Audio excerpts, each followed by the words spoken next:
blindly with so much I hadn't thought about. And then you ended with the word I wanted to begin with, wisdom. I guess before I begin, it's handout time.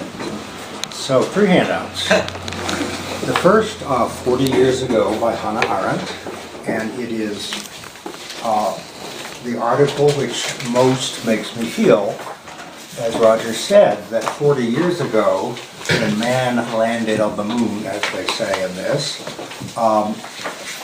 she, like many intellectuals, was asked, would it enhance or diminish man's dignity or stature? And she gave an extraordinarily profound answer, and I encourage you to read the essay, also available on Reserve Web if you search under Berkowitz, right? So I'm going to use a few quotes from it. The second quote, which is one of 2 handouts from this book, well, the second handout, has the title page, and then 2 pages or 3 towards the end where he says, this is what being a singularitarian, his word of his invention, means to me personally. So he's distinguishing the subjective or personal from the objective claims. And the third quote handout has bullet point by bullet point for 5 pages a definition of what the singularity involves. So that's more of the hard claim based on realistic projections of a man, as Barbara says, who knows what he's talking about what can be expected in the next 35 years. 45 years? I think 35 years, 2045 is the date. You folks will be the ruling generation by today's life standards in your 50s. So, how many of you have read all or a large chunk of this book? All right, and how many of you have read virtually nothing of it? Good. So I hope that the 2 pages will help you. Both are his bullet points, one objective, one subjective. Okay. But before going into connections between him and Arendt's essay, I want to give you a few quotes with the wisdom word. The first is from T.S. Eliot's play, religious drama. Sorry, that's what you said. A religious drama called The Rock, with choruses as an Aeschylus. At one point the chorus says, where is the wisdom we lost in knowledge? Where is the knowledge we lost in information? A hierarchy of information, knowledge, and wisdom. Second quote is from the great philosopher who so often is Arendt's point of departure, Immanuel Kant. He quotes it in a little subchapter on learning, page 335. Science is organized knowledge, wisdom is organized life. So that gives us a lot of food for thought too. So I'm going to come to moments in both Kurzweil's and Arendt's texts where wisdom is the issue, even if the word isn't used, I think. Now, I think that... Sorry. No, that's the best. It might help you to take the last handout, which is pages 25 to 29.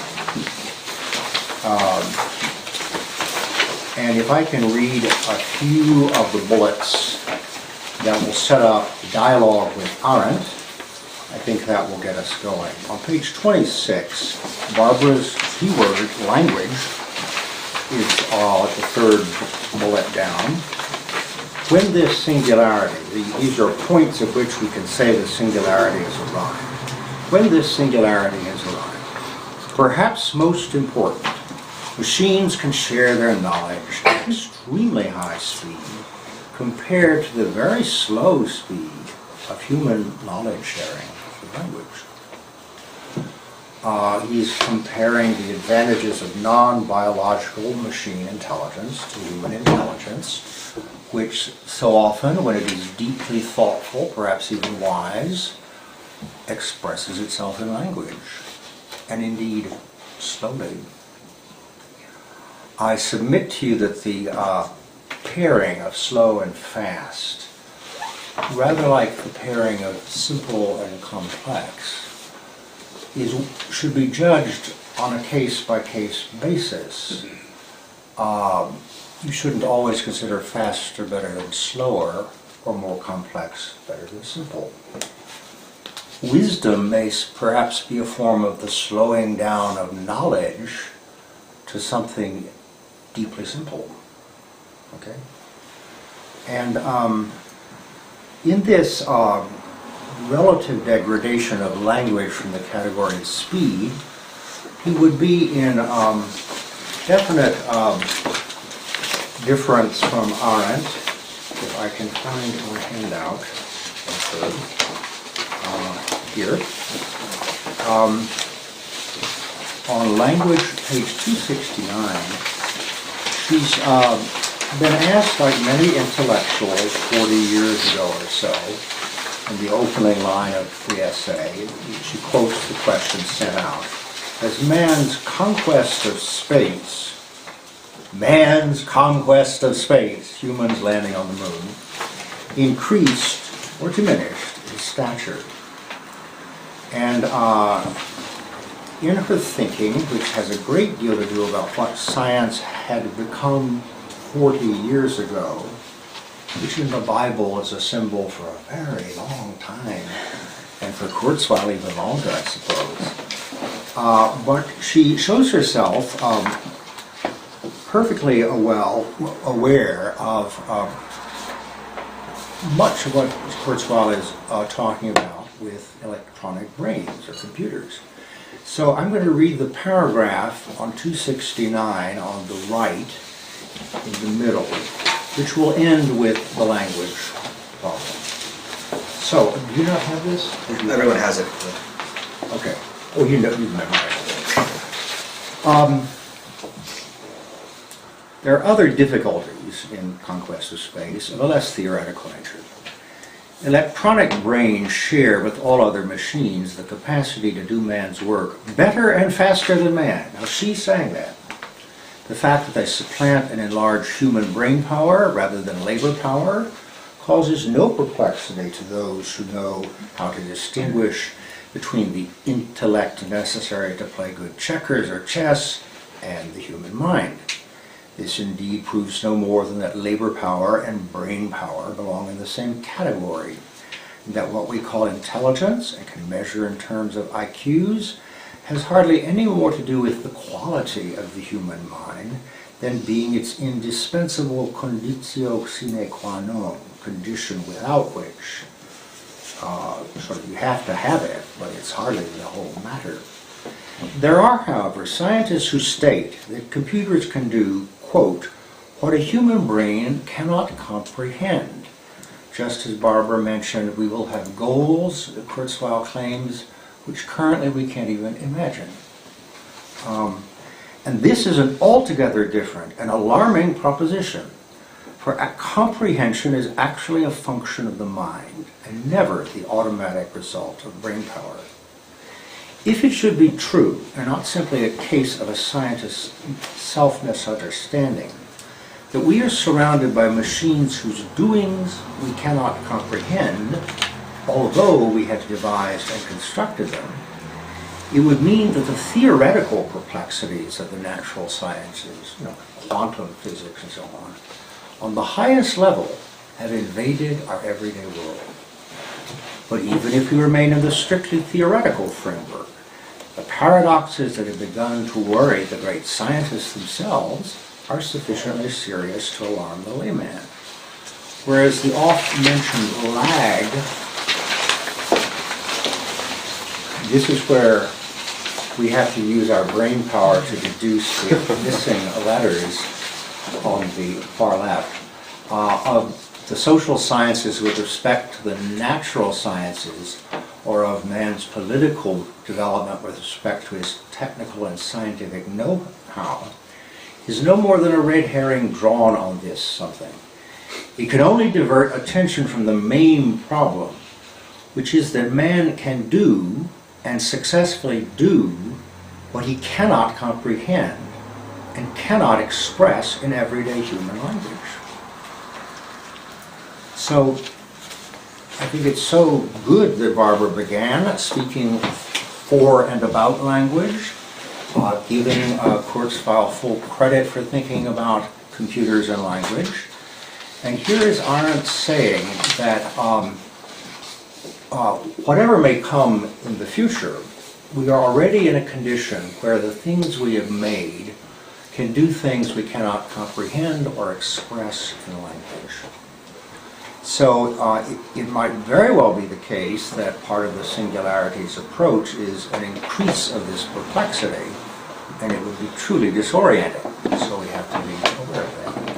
I might add that, as when Barbara mentions an algorithm for justice, that it will certainly mean, as has always been the case in times of intellectual excitement and pressure, that our key terms will have to be redefined. For instance, virtue or excellence in the time of Socrates, or Omen, goodness in the time of Confucius.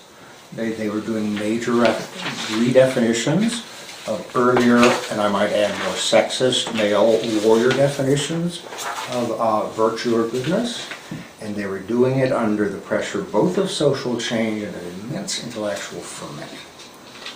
So I suggest that part of the challenge that she and he share 40 years apart will be not to be afraid of redefining our key terms, very much in their spirit. Be it justice, or man's stature, human dignity, which Roger, being very thoughtful, talk about as not being the last word on the subject, as for instance in human rights discussions. Let us not all just say, well, once we've agreed that human dignity is at issue, end of thinking, right? So, I guess I need this close at hand. The second point in his big bullet presentation, I would say is page 28, 4 bullets from the bottom. And I think this is another of his briefs for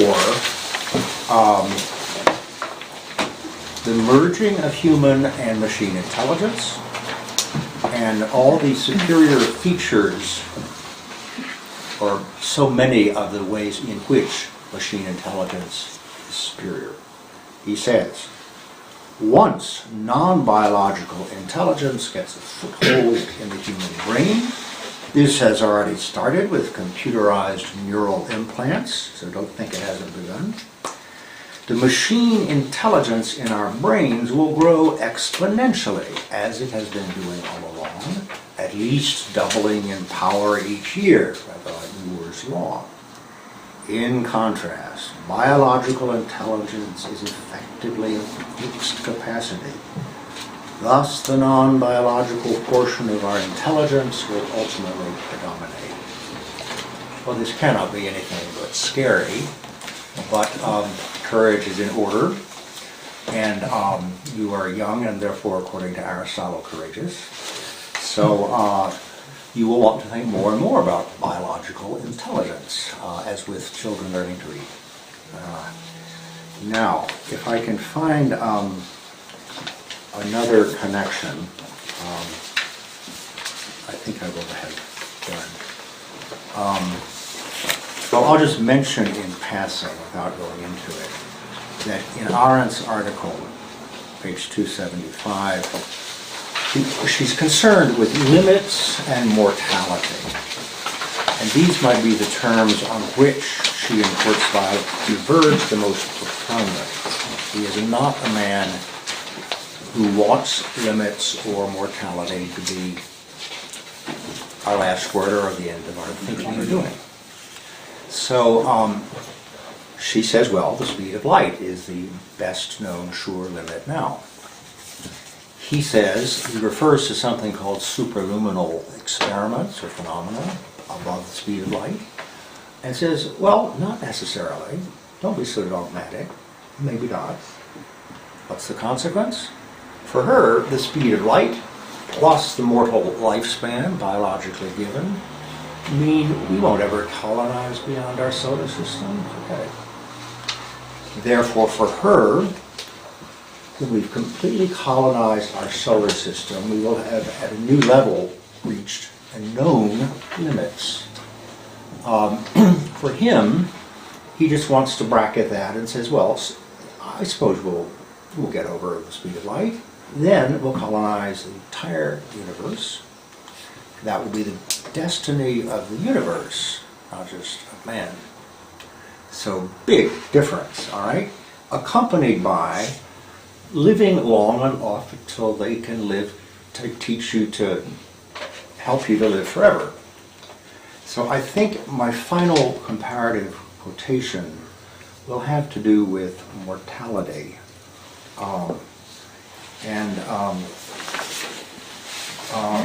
Page 371 is his first bullet of his personal philosophy, subjective. And it's significant that it should be so. 371, bullet number 1. We have the means right now to live long enough to live forever. Existing knowledge can be aggressively applied to dramatically slowing down aging processes, so we can still be in vital health when the more radical life-extending therapies from biotechnology and nanotechnology become available. But most baby boomers, that's me. I was born right after the atomic bomb. Perhaps due to it. It ended the war and my father went home. Most baby boomers won't make it because they are unaware of the accelerating age processes in their bodies and the opportunity to intervene, or, I would add, from a disinclination to live further. Now, let's listen to Arendt on mortality towards the end of our address. It's 278. We begin on the challenging left margin, but happily end on the complete right margin.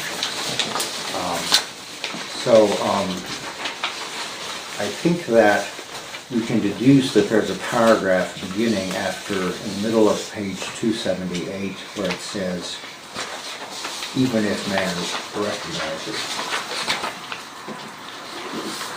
man recognizes that there might be absolute limits to his search for knowledge, and that it might be wise to suspect such limitations whenever it turns out that the scientist can do more than he is capable of understanding or comprehending. That was the alarm she set off.